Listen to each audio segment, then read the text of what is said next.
The story begins on a cold morning when Anna, exhausted but glowing from the birth of her first child, was preparing to leave the maternity hospital. She expected her husband to arrive and take her and the baby home, but instead it was her mother-in-law, Valentina, who showed up first. With a sharp, impatient expression, Valentina marched into the room as if she had come to collect a suitcase rather than greet a new mother.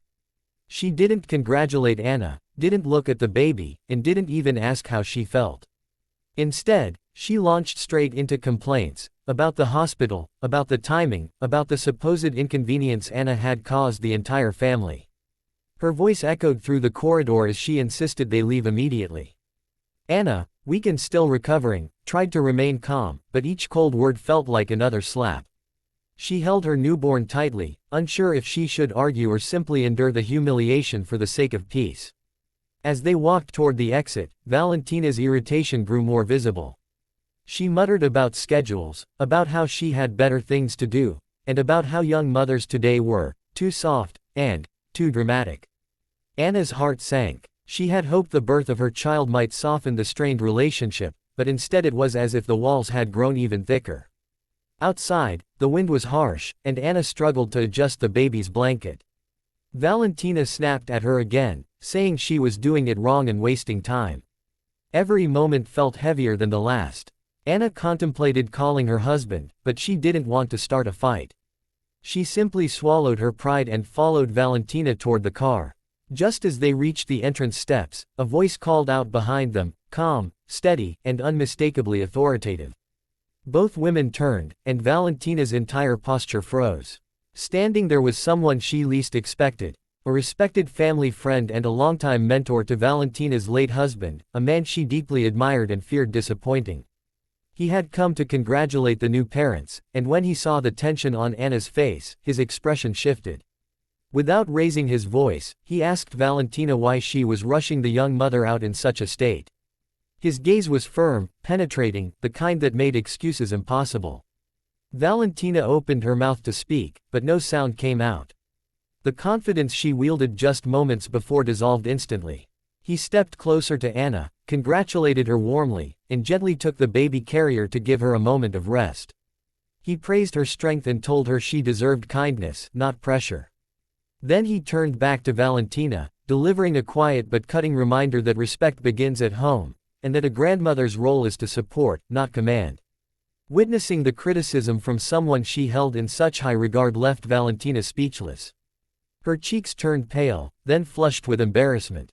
For the first time, Anna saw a side of her mother-in-law she had never imagined, vulnerable, uncertain, humbled. The mentor then insisted on escorting them back inside so Anna could rest a little longer and wait for her husband to arrive. Valentina, unable to protest, followed silently. She avoided eye contact, clearly shaken. Inside the hospital, the atmosphere softened. Anna was seated comfortably, and even Valentina stood quietly in the corner, processing the unexpected confrontation. Eventually, with a voice far gentler than before, she offered to help adjust the baby's blanket, almost as if trying to mend what had broken. It wasn't a full apology, but it was the closest she had ever come. The unexpected guest stayed until Anna's husband arrived, ensuring she was safe, supported, and treated with dignity. That single moment, his firm intervention, his quiet authority, changed the dynamic completely. From that day on, Valentina never spoke to Anna with the same harshness again.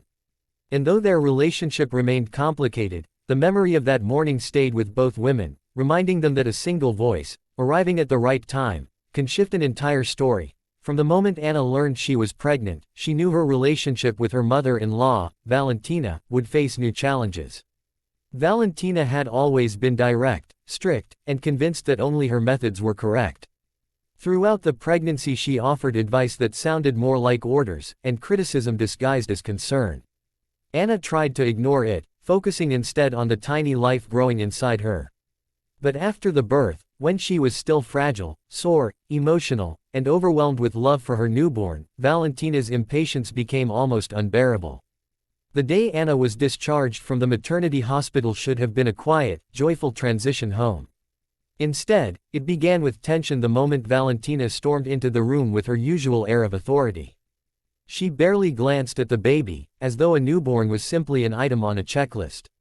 Her first words were not congratulations but complaints, about how early she had to wake up, how inconvenient the timing was, and how she didn't understand why Anna couldn't move faster. Anna, still dealing with the aches of childbirth and the constant worry that something might happen to her tiny baby, felt her confidence crack. She tried to pack her things, calm the baby, and manage her own trembling hands, all while Valentina hovered, criticizing every move.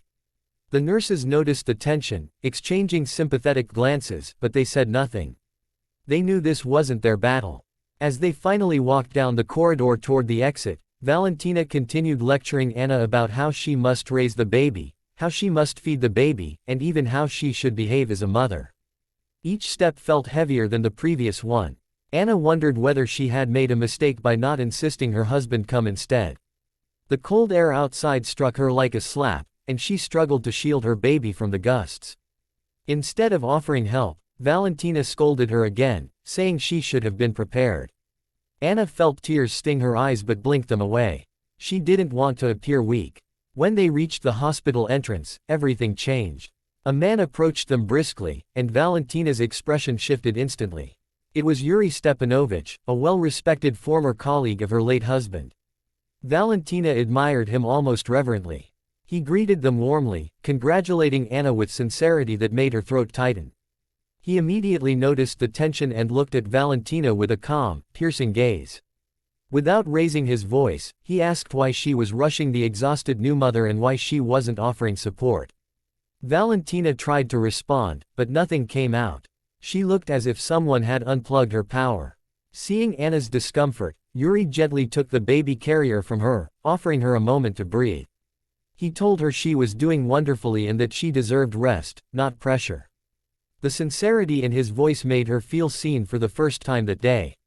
Then he addressed Valentina again, reminding her that motherhood is already difficult and that a grandmother's role should be one of compassion. His tone was not scolding, yet it carried a weight that left no room for argument. Valentina's stern facade cracked, she lowered her head and muttered something barely audible. Yuri insisted they return inside until Anna's husband arrived, and Valentina, still stunned, followed without protest. Back inside, the atmosphere was noticeably different. Valentina stood quietly, hands clasped, her earlier arrogance replaced by discomfort and reflection. She finally approached Anna and offered a timid gesture of help, an attempt to fix the baby's blanket. It was awkward, hesitant, but sincere.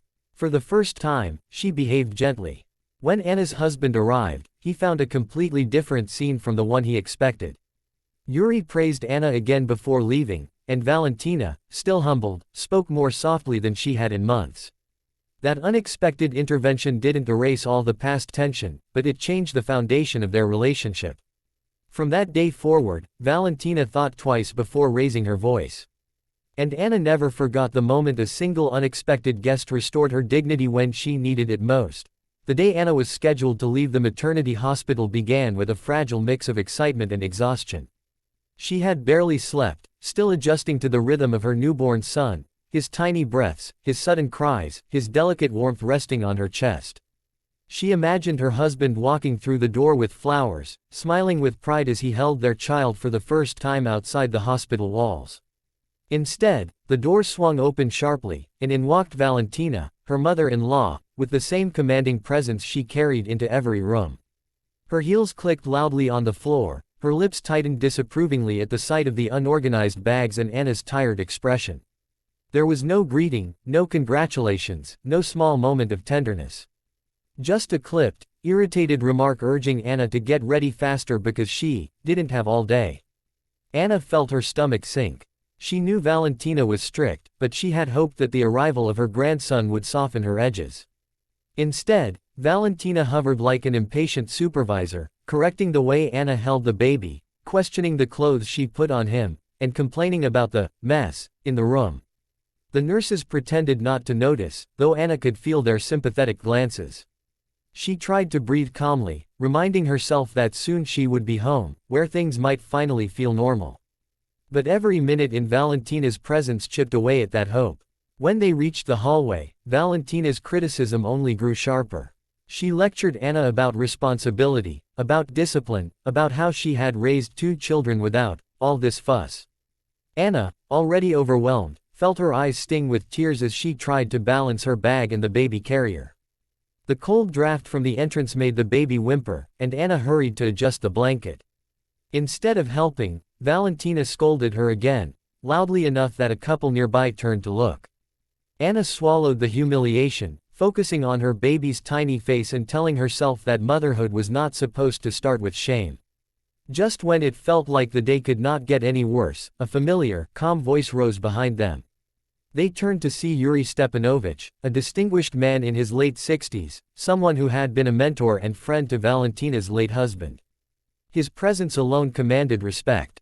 Valentina straightened instantly, as if caught doing something she shouldn't. Yuri greeted Anna first, his eyes warm and sincere. He congratulated her, looked at the baby with genuine admiration, and then subtly shifted his gaze toward Valentina. What he saw told him everything. Without accusation, without raised voice, he asked Valentina why she was rushing the fragile new mother out into the cold, why she wasn't helping, and why her tone sounded more like a drill sergeant than a grandmother. Valentina opened her mouth to respond, but nothing came. Her confidence evaporated in the presence of someone she deeply respected. Yuri then stepped forward and gently took the baby carrier from Anna, offering her a moment to adjust her coat and breathe. He told her she was doing wonderfully, words she desperately needed to hear that day. He insisted that they return inside so Anna could wait for her husband in comfort. Valentina, still stunned, followed silently. The transformation in her behavior was immediate. She no longer barked instructions or criticized. She stood quietly, each moment of silence reminding her of Yuri's words. Eventually, she approached Anna and, with visible hesitation, asked if she could help. It wasn't an apology, but it was a shift, an acknowledgement that she had crossed a line. By the time Anna's husband arrived, the atmosphere had changed completely. Yuri explained the situation gently, emphasizing Anna's strength and the importance of supporting her.